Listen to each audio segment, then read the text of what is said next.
درود و شب بخیر خدمت همه شما عزیزای دلم. با یک قسمت دیگه از سرگذشت جذاب طوبا اومدم پیشتون. امیدوارم اول هفته رو عالی شروع کرده باشین. قول میدم مثل سابق هر شب رأس ساعت 10 داستان طوبا رو براتون منتشر کنم.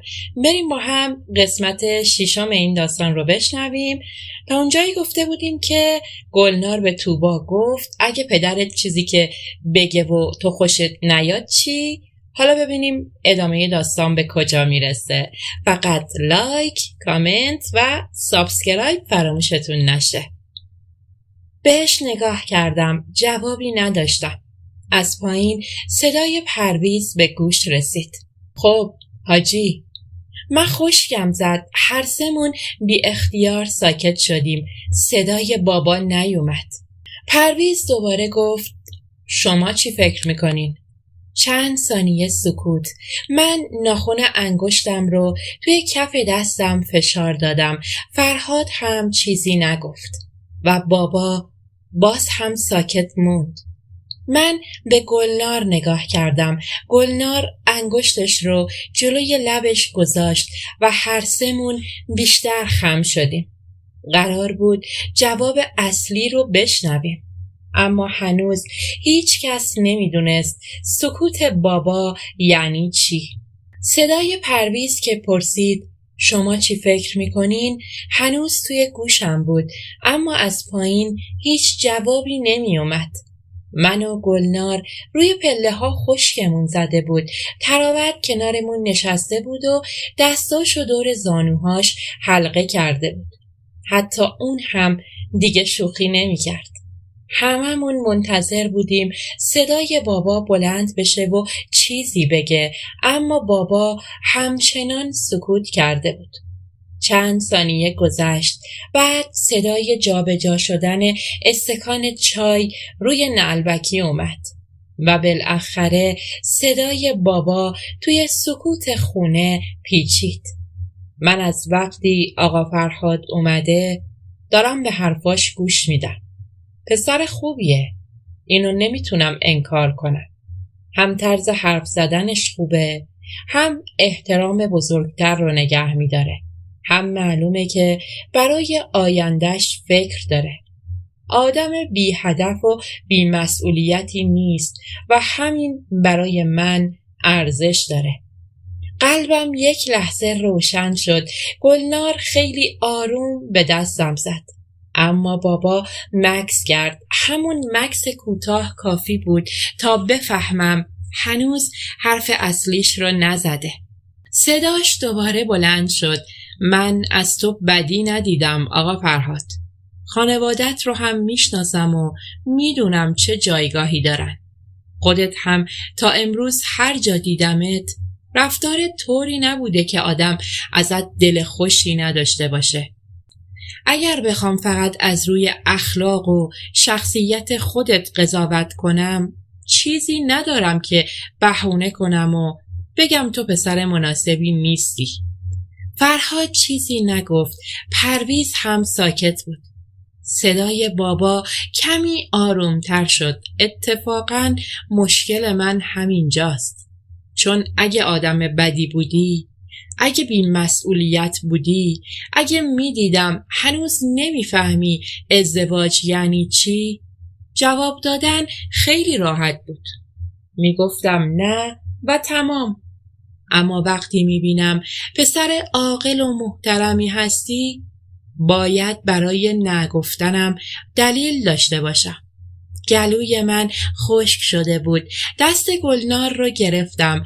بابا ادامه داد و دلیل من اینه که به نظر من این ازدواج به صلاح هیچ کدومتون نیست. انگار یک چیزی محکم خورد وسط سینم. تراوت نفسش رو حبس کرد. گلنار دستم رو فشرد. من حتی پلک هم نمی زدم. فرهاد بعد از چند لحظه سکوت گفت اگه اجازه بدین میخوام بدونم از نظر شما کجای این ازدواج به صلاح ما نیست. چون من برای تصمیمی که درباره آیندم گرفتم دوست دارم دلیلش رو بفهمم، نه اینکه فقط بشنوم درست نیست. بابا گفت همین حرفت رو دوست دارم. اینکه دنبال دلیل میگردی یعنی حرفت از روی لجبازی نیست. ولی مسئله اینه که شما 2 نفر خیلی کم همدیگر رو میشناسین. چند بار با هم حرف زدین؟ چند بار فرصت داشتین اخلاق همدیگر رو توی زندگی واقعی ببینین؟ دلتون به هم مایل شده، قبول. ولی مایل شدن با شناختن یک آدم برای زندگی مشترک فرق داره. فرهاد با صدای آرومی گفت من قبول دارم که شناخت ما هنوز کامل نیست. خودمم از اول همین رو گفتم. ولی مگه شناختن بعد از ازدواج ادامه پیدا نمی‌کنه؟ مگه همه آدمایی که ازدواج میکنن قبلش سالها همدیگر رو میشناسن؟ بابا گفت نه، ولی این دلیل نمیشه که ناآگاهی از همدیگر رو نادیده بگیریم. مخصوصاً وقتی شرایط شما 2 نفر انقدر با هم فرق داره. سکوت کوتاهی افتاد. بعد فرهاد پرسید منظورتون از تفاوت خانواده هامونه؟ بابا گفت فقط خانواده ها نیستن. زندگیی که تو بهش عادت کردی با زندگیی که طوبا توش بزرگ شده فرق داره. تو تهران بزرگ شدی، امکانات و رفت آمد و آدمهای اطراف تو یه جور دیگن. طوبا اینجا بزرگ شده. من نمیخوام دخترم رو وارد زندگی کنم که فردا احساس کنه جایی ایستاده که بهش تعلق نداره. قلبم بیشتر فشرده شد. من میدونستم بابا از روی بدخواهی حرف نمیزنه. همین سخت‌ترش میکرد. چون هر کلمه‌ای که میگفت به خاطر نگرانی برای من بود. فرهاد آروم گفت اگه نگرانی شما اینه که من بخوام طوبا رو از زندگی که بهش عادت کرده جدا کنم، قول میدم چنین کاری نکنم. من خودم هنوز اول راه زندگیم. قرار نیست برای آیندم چیزی رو بهش تحمیل کنم. اگه روزی با هم ازدواج کنیم، میخوام زندگی بسازیم که هر دومون توش راحت باشیم. بابا گفت آقا فرهاد، من به حرفت شک ندارم. مسئله این نیست که فکر میکنم دروغ میگی. مسئله اینه که آدم گاهی با تموم صداقتی که داره باز هم نمیتونه آینده رو پیش بینی کنه. فرهاد دیگه چیزی نگفت. بابا ادامه داد تو امروز از مستقل شدن حرف زدی. از این که میخوای روی پای خودت بایستی. من اینو تحسین میکنم. اما دقیقاً به همین دلیل میگم الان وقت ازدواج برای تو نیست. تو هنوز باید خودت رو پیدا کنی، کارت رو سر و سامون بدی، مستقل بشی و بعد تصمیم بگیری یک نفر دیگر رو هم وارد اون زندگی کنی. صدای فرهاد کمی گرفته شد. من نمیخوام طوبا رو مانع زندگی خودم بدونم. برعکس، من فکر میکنم میتونم کنار اون زندگی که میخوام بسازم. بابا گفت ممکنه درست فکر کنی. ممکنه هم چند سال دیگه خودت به این حرف امروزت نگاه کنی و ببینی خیلی چیزها عوض شده. من نمیخوام آینده دخترم رو روی ممکنه بنا کنم. دیگه نمیتونستم درست نفس بکشم. اشک توی چشمام جمع شده بود. اما نگهشون داشتم. گلنار خیلی آروم نزدیک گوشم گفت هنوز جواب آخرش رو نداده. فقط سرمو تکون دادم. فرهاد گفت پس اگه مسئله فقط زمانه، چرا الان نه؟ چرا اجازه نمیدین حداقل خانواده ها با هم صحبت کنن و اگه بعد از اون دیدین این مسئله واقعاً به صلاح نیست، اون موقع جواب منفی بدین. بابا چند لحظه سکوت کرد. بعد گفت چون من نمیخوام دخترم وارد ماجرایی بشه که از همون قدم اول خانواده داماد باش مخالفن. تو خودت گفتی پدر و مادرت راضی نیستن. آقا فرهاد، من نمیتونم نادیده بگیرم که تو امروز اینجا نشستی و از دختر من خواستگاری میکنی، در حالی که پدر و مادرت هنوز حاضر نیستن برای این وصلت قدمی بردارن. صدای فرهاد آرومتر شد. من میفهمم چرا این موضوع برای شما مهمه، ولی من نمیخوام برای تصمیم خودم پشت پدر و مادرم قایم بشم. اگه قرار باشه با طوبا ازدواج کنم، میخوام این انتخاب رو خودم به عهده بگیرم. بابا گفت و من به همین انتخابت احترام میذارم. شاید بیشتر از چیزی که فکر میکنی. اما احترام گذاشتن به انتخاب تو با موافقت کردن باهاش فرق داره. این بار سکوت سنگینی افتاد. من حس کردم اشکم از گوشه چشمم پایین اومد.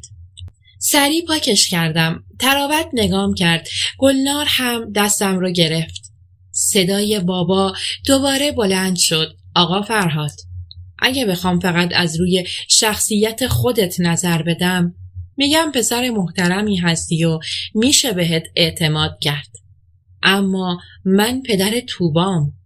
باید قبل از اینکه به احساس امروز شما دو نفر فکر کنم، به فردای دخترم فکر کنم و با همه احترامی که برای تو و خانوادت قائلم، من امروز این ازدواج رو به صلاح نمیدونم.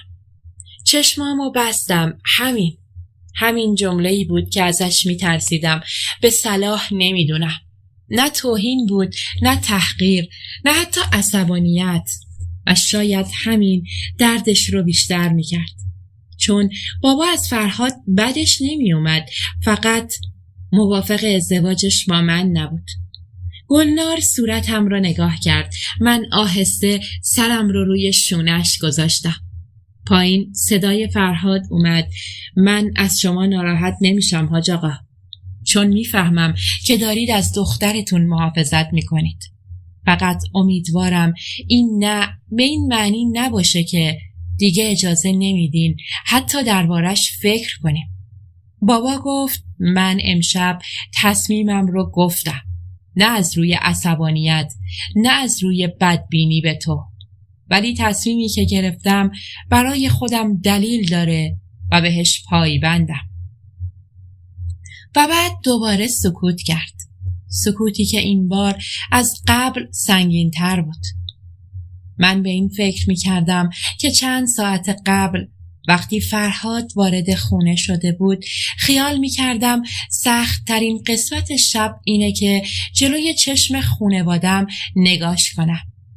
حالا می فهمیدم سخت ترین قسمت شنیدن این بود که پدرم با تموم احترامی که برای فرهاد قائل بود، باز هم نمیخواست من همسرش بشم.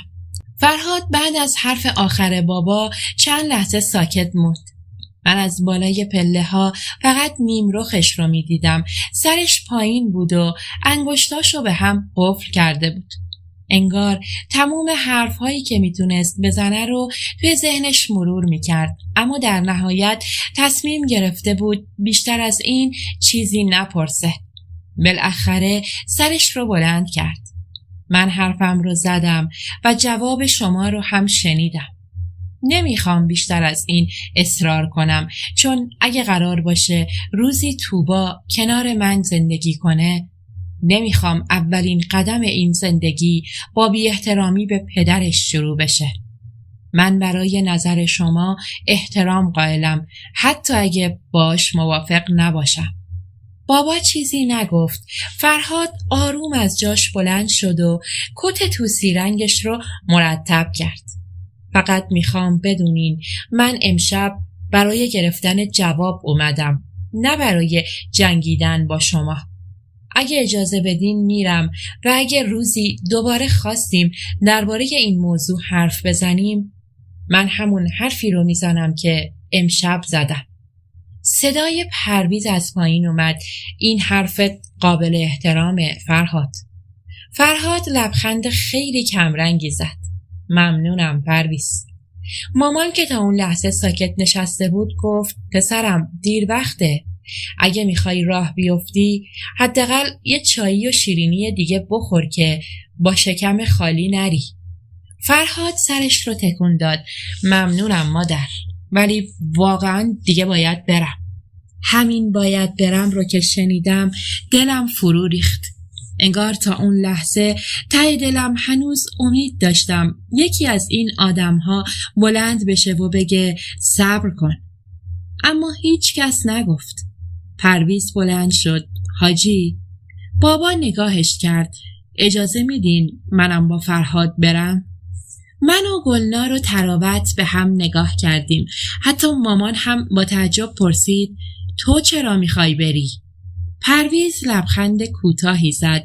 یک کاری دارم با فرهاد، توی راه صحبت میکنیم، چیزی نیست. بابا چند ثانیه نگاهش کرد. بعد آروم گفت برو، فقط زیاد دیر نکن. پرویز کت خودش رو برداشت. فرهاد هم از همه خداحافظی کرد.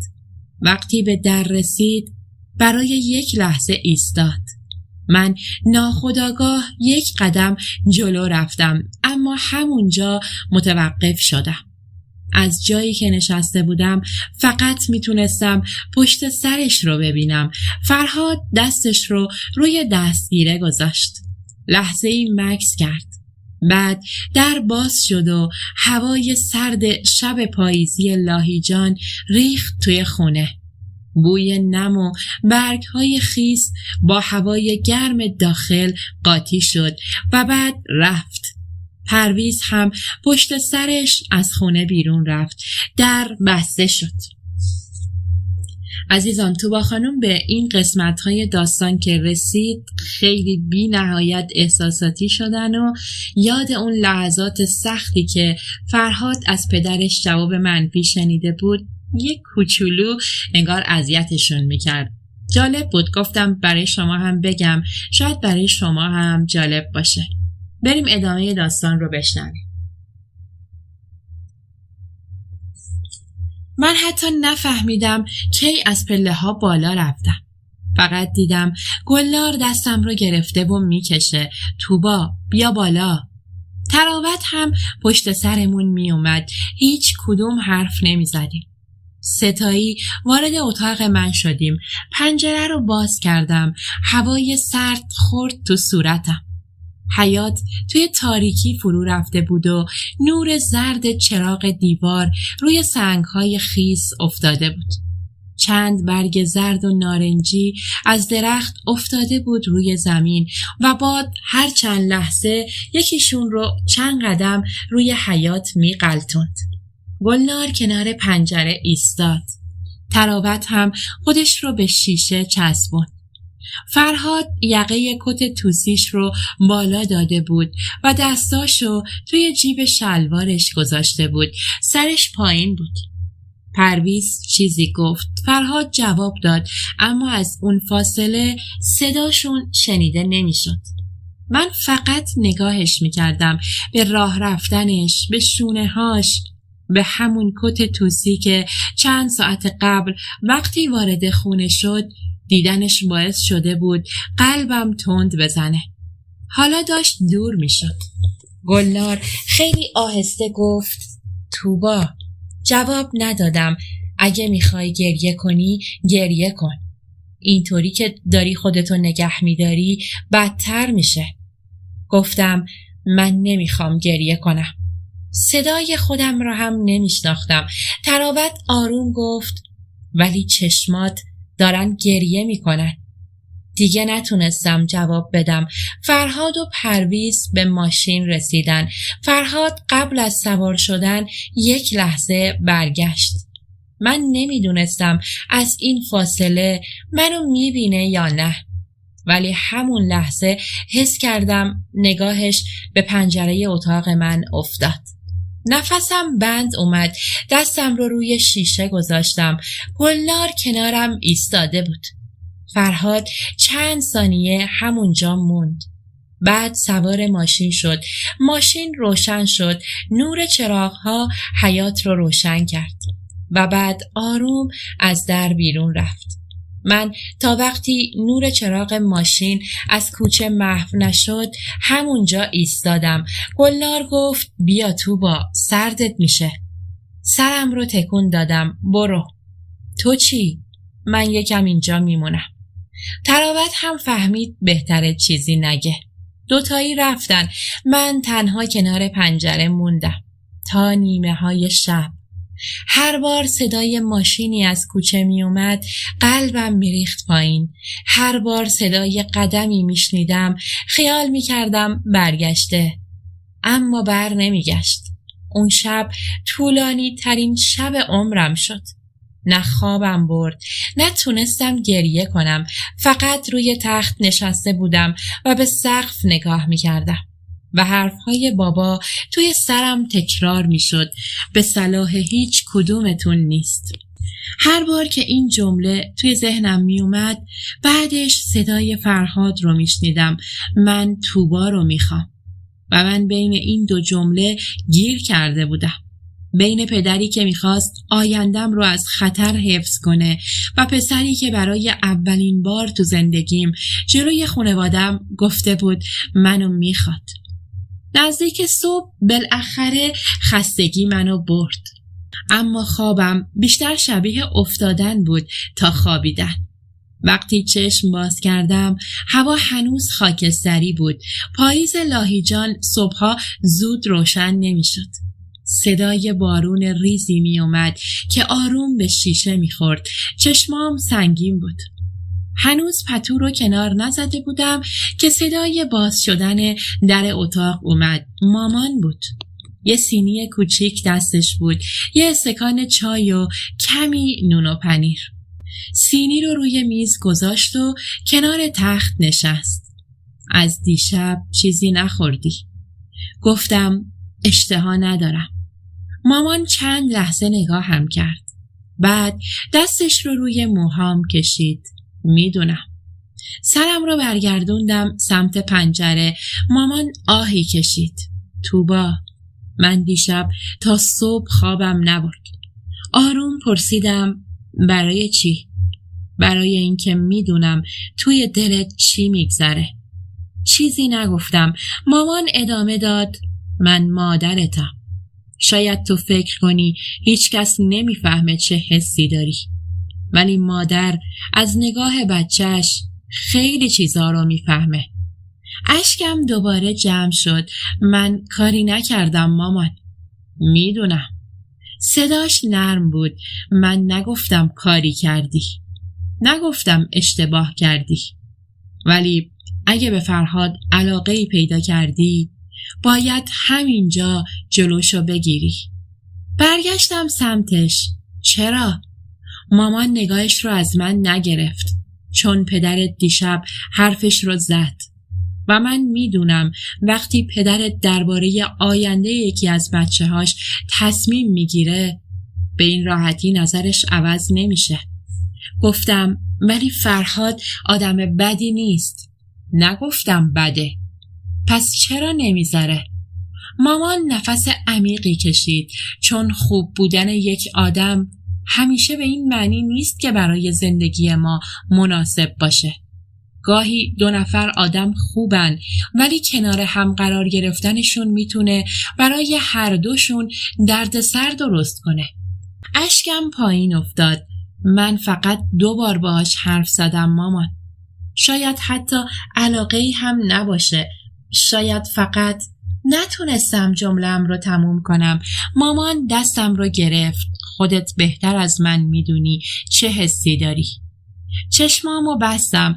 مامان آروم گفت اگه چیزی بین تو و فرهاد هنوز خیلی جدی نشده همین حالا فراموشش کن، قبل از این که بیشتر بهش دل ببندی، قبل از این که یه روز مجبور بشی بین دل خودت و خانوادت یکی رو انتخاب کنی. لبم لرزید. اگه نتونم. مامان دستم رو محکمتر گرفت. اون وقت دخترم، زندگی برای تو خیلی سخت‌تر از چیزی میشه که فکر میکنی. و من همونجا فهمیدم که شب گذشته فقط یک خواستگاری ساده نبود. برای من شاید شروع جنگی بود که هنوز حتی نمیدونستم چطور باید باهاش بجنگم. هنوز حرف مامان توی سرم بود که صدای باز شدن در حیاط و بعد صدای قدم‌های تند کسی از پایین اومد. اول فکر کردم یکی از اهل خونه کاری داره، اما چند لحظه بعد صدای کامبیز رو شنیدم. صداش اونقدر بلند و هراسون بود که ناخودآگاه از جا بلند شدم. حاجی، من از دیشب دارم هر جایی که به ذهنم میرسه سر میزنم، ولی هیچ خبری از پرویز نیست. باور کنین اگه یه جایی مونده بود یا کاری براش پیش اومده بود تا الان یه نشونه ای ازش پیدا میکردیم. صدای بابا اومد. آرومتر حرف بزن کامبیز. اول بشین ببینم چی شده. با این حال و روزت آدم فکر میکنه چه اتفاقی افتاده. حاجی، من خودم دیشب تا نصف شب منتظرش موندم. صبح رفتم سراغ چند تا از بچهای حجره. هیچ کس ندیده بودش. هیچ کجای لاهیجان نیست. مامان که هنوز کنار تخت من نشسته بود با شنیدن این حرف از جا بلند شد. توبا، بریم پایین ببینم چی شده. من سریع از جا بلند شدم و دنبالش راه افتادم. وقتی به پله ها رسیدیم شاهرخ رو هم دیدم که تازه وارد خونه شده بود. موهاش خیس بود و نفسش از عجله بالا نمی اومد. بابا با دیدنش گفت تو هم چیزی پیدا نکردی؟ شاهرخ سرش رو تکون داد. نه عمو، از صبح هر جا فکر کردم ممکنه رفته باشه سر زدم. حتی رفقای پرویز هم نمیدونستن دیشب کجا بوده. مامان رنگش پرید. یعنی چی نمیدونستن؟ پرویز مگه بچه است که شب تا صبح بیخبر از خونه بیرون بمونه؟ کامبیز سری گفت خودمون هم از همین میترسیم، ولی هنوز معلوم نیست اتفاقی افتاده باشه. مامان دستش روی سینه‌اش گذاشت. پس کجاست؟ چرا بر نمیگرده؟ چرا هیچ خبری ازش ندارین؟ بابا جلو رفت و دستشو روی شونه مامان گذاشت. زن، خودتو نباز، پیداش میکنیم. ممکنه رفته باشه دنبال یه کاری و جایی گیر کرده باشه. هنوز که چیزی معلوم نیست. مامان با چشمهای پر از اشک گفت من مادرشم حاجی. دلم گواهی بد میده. پرویز هیچ وقت اینطوری بیخبر جایی نمی رفت. بابا محکمتر گفت تا وقتی خودمون چیزی ندیدیم به دلت بد راه نده. تو فقط خودتو نگه دار، ما بتونیم دنبالش بگردیم. من کنار مامان ایستاده بودم و دستمو به بازوش گرفته بودم، اما یک چیز دیگه هم ذهنم رو میخورد. فرهاد، پرویز با فرهاد رفته بود. کامبیز انگار به همون چیزی فکر میکرد که من فکر میکردم. رو به بابا گفت حاجی، شاید فرهاد بدونه کجاست. مامان با نگرانی پرسید فرهاد؟ کامبیز سر تکون داد. دیشب با هم رفتن دیگه. بابا شال و کتش رو برداشت و در حالی که به سمت در میرفت گفت خودم میرم دنبالش. کامبیز گفت منم میام. شاهرخ هم دنبالشون رفت و گفت منم میام عمو. هر طوری شده باید پیداش کنیم. بابا یهو برگشت و به مامان گفت نگران نباش فرخنده، بمون خونه، میارمش. مامان با بغض گفت حاجی، من چطوری بشینم اینجا؟ تو مادرشی. اگه پرویز برگرده ببینه خونه نیستی بیشتر به هم میریزه. ما میریم دنبالش. خدا بزرگه. مامان فقط سر تکون داد. 3 مرد از خونه بیرون رفتن. من کنار پنجره ایستادم و رفتنشون رو نگاه کردم. همون لحظه صدای در دوباره اومد. نوشین بود، خواهر شاهرخ و دختر عمو. چترش رو بسته بود و با لبخند وارد شد. با بابا و کامبیز و شاهرخ حرف زد. بعد نگاهش به پنجره اتاق من افتاد. فوری اومد داخل و پرسید چی شده؟ من که تازه اومده بودم پایین چیزی نگفتم. مامان جواب داد پرویز از دیشب برنگشته. نوشین با تعجب پرسید یعنی چی برنگشته؟ مگه کجا رفته بوده؟ هنوز نمیدونیم کجاست. عمو و شاهرخ و کامبیز رفتن دنبالش. نوشین فوری اومد کنارم. توبا، تو چرا اینطوری شدی؟ گفتم نمیدونم. از دیشب یه دلشوره‌ای دارم که ولم نمیکنه. نوشین دستم رو گرفت. نترس. پرویز آدمی نیست که خودشو گرفتار کنه. حتما یه کاری براش پیش اومده. لبخند تلخی زدم. کاش میتونستم اینقدر راحت قبول کنم. چند ساعت گذشت. هیچ خبری نشد. مامان یک لحظه نمی نشست. از اتاق به حیاط می رفت. از حیاط به آشپزخونه برمی گشت و هر بار صدای ماشینی از کوچه می اومد خودش رو به در می رسوند. نوشین مدام براش چایی می ریخت. گلنار کنار من نشسته بود. بالاخره نزدیک ظهر صدای در اومد. این بار شاهرخ بود، تنها. اما همین که صورتش رو دیدم فهمیدم خبر خوبی نیاورده. مامان دوید طرفش. شاهرخ، پرویز کجاست؟ شاهرخ نفس عمیقی کشید. زنمو، خودتونو نگه دارین. پرویز رو پیدا کردیم. مامان تقریبا فریاد زد. کجاست؟ بیمارستانه. مامان دستش رو به دیوار گرفت. بیمارستان چرا؟ شاهرخ گفت چاقو خورده. صدای گریه مامان بلند شد. یا ابوالفضل، چطور چاقو خورده؟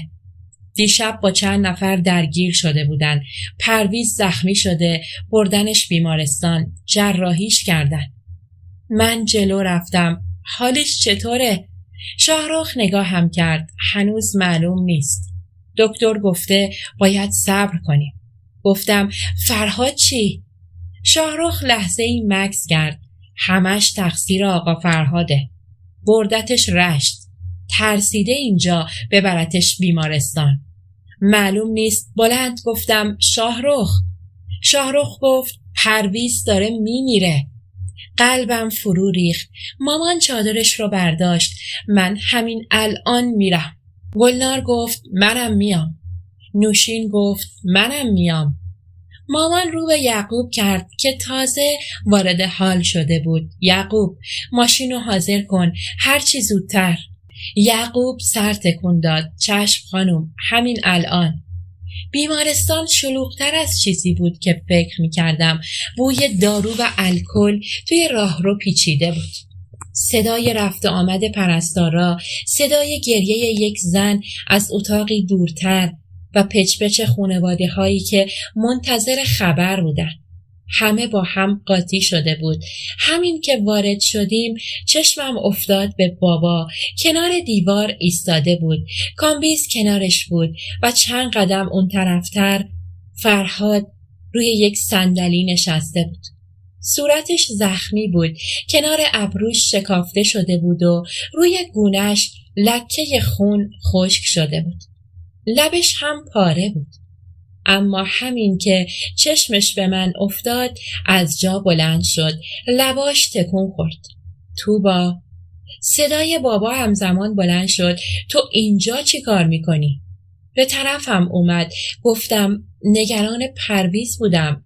همین الان برگرد خونه. اینجا جای تو نیست. مامان با گریه گفت حاجی بچم. بابا گفت همه همینجا بمونید. من برم توبا رو با یعقوب راهی کنم برگردم. گفتم بابا من فقط میخوام بدونم حال پرویز چطوره؟ بابا عصبی جواب داد حال پرویز؟ اینو بعداً میفهمیدی. چرا اومدی اینجا؟ فرهاد از پشت سرم گفت حاج آقا توبا دختر شماست. این چه رفتاریه باهاش داری؟ بابا برگشت طرفش. تو دخالت نکن. فرهاد آروم اما محکم گفت من دخالت نمی کنم. فقط میگم توبا هیچ تقصیری نداره. چرا باید سرش داد بزنیم؟ شاهرخ یک دفعه جلو اومد. یقه فرهاد رو گرفت. تو دیگه اسم توبا رو به زبون نیار. فرهاد دستش رو گرفت. یقم و ول کن شاهرخ. من با تو کاری ندارم. شاهرخ با خشم گفت تو از دیشب تا حالا بلای جون این خانواده شدی. بعد هنوز وایسادی و برای ما تعیین تکلیف میکنی؟ کامبیز خودش رو انداخت بینشون. شاهرخ ولش کن، اینجا بیمارستانه، عقل تو از دست دادی؟ یعقوب هم بازوی شاهرخ رو گرفت. آقا شاهرخ، تو رو خدا آروم بگیریم، مردم دارن نگاه میکنن، اینجا جای دعوا نیست.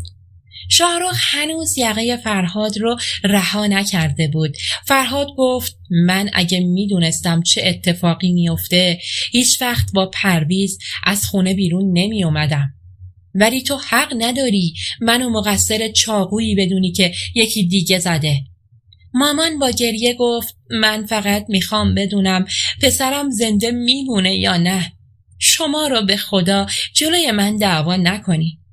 همه برای لحظه‌ای ساکت شدن. صدای گریه مامان به قدری بلند بود که کسی نمیتونست حرفی بزنه. بابا به فرهاد نگاه کرد و پرسید تو میدونی اینا چرا دنبالت بودن؟ فرهاد چیزی نگفت. بابا ادامه داد چون رحیم خرمدل و بهزاد و به ساواک لو دادی. رفقاش باهات مشکل داشتن. چون باعث شدی رفقاشون دستگیر بشن. حالا به من بگو پسر من چرا باید تاوان دشمنی شما رو پس بده؟ فرهاد نفس عمیقی کشید. حاج آقا، من اون آدما رو لو ندادم که پرویز زخمی بشه.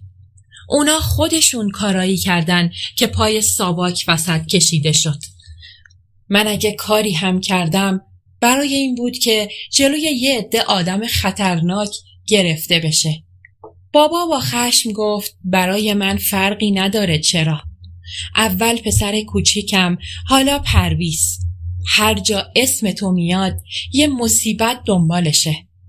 فرهاد سرش رو پایین انداخت. من نمیخوام مصیبت زندگی شما باشم. ولی باور کنین اگه قرار بود به خاطر من کسی آسیب ببینه خودم رو جلو مینداختم. پرویز خودش رو جلوی من انداخت و من تا آخر عمر مدیونشم. شاهرخ دوباره به سمتش رفت. تو هنوز داری برای خودت قهرمان بازی در میاری؟ فرهاد برگشت. من قهرمان بازی در نمیارم، دارم واقعیت رو میگم. شاهرخ با عصبانیت دستش رو بالا برد، اما فرهاد این بار جا خالی نداد.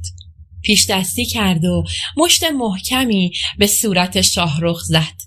شاهرخ چند قدم عقب رفت. فرهاد نفس نفس میزد. به شاهرخ گفت من نمیخواستم باهات درگیر بشم، خودت دست بلند کردی. بابا با دیدن این صحنه از کوره در رفت. با قدم‌های تند خودش رو به فرهاد رسوند. روی پسر برادر من دست بلند می‌کنی؟ فرهاد هنوز نفسش جا نیفتاده بود. حاج آقا، من فقط دفاع کردم، ایشون اول حمله کرد. بابا حتی اجازه نداد جمله‌اش تموم بشه. دستش رو بالا برد و محکم به صورت فرهاد زد. صدای سیلی توی راهروی بیمارستان پیچید. من از جا پریدم. بابا! مامان گریه کنان به طرفم اومد. توبا نرو جلو. کامبیز خودش رو بین بابا و فرهاد انداخت. یعقوب شاهرخ رو عقب کشید. نوشین دستم رو محکم گرفته بود و گلنار از پشت بازومو فشار میداد. و فرهاد با صورت زخمی آروم سرش رو برگردوند. چند لحظه هیچ کس حرف نزد. فقط صدای گریه مامان توی راهروی بیمارستان میپیچید. و پشت در بسته اتاق عمل هنوز هیچ کس نمیدونست پرویز زنده از اون اتاق بیرون میاد یا نه. پرسنل و حراست بیمارستان خواستن فقط 2 نفر بمونن و بقیه برن. بابا و مامان موندن. کامبیز گفت ما دخترها رو میبره خونه و نفهمیدم فرهاد کجا رفت. شاهرخ گفت بیرون بیمارستان منتظر برگشتن کامبیز میمونه. دلم میخواست بمونم ولی حتی جرأت گفتنش رو هم نداشتم. پایان قسمت 6 سرگذشت جذاب طوبا. فردا شب با قسمت 7 پیشتونم. عاشقتونم. شب خوش.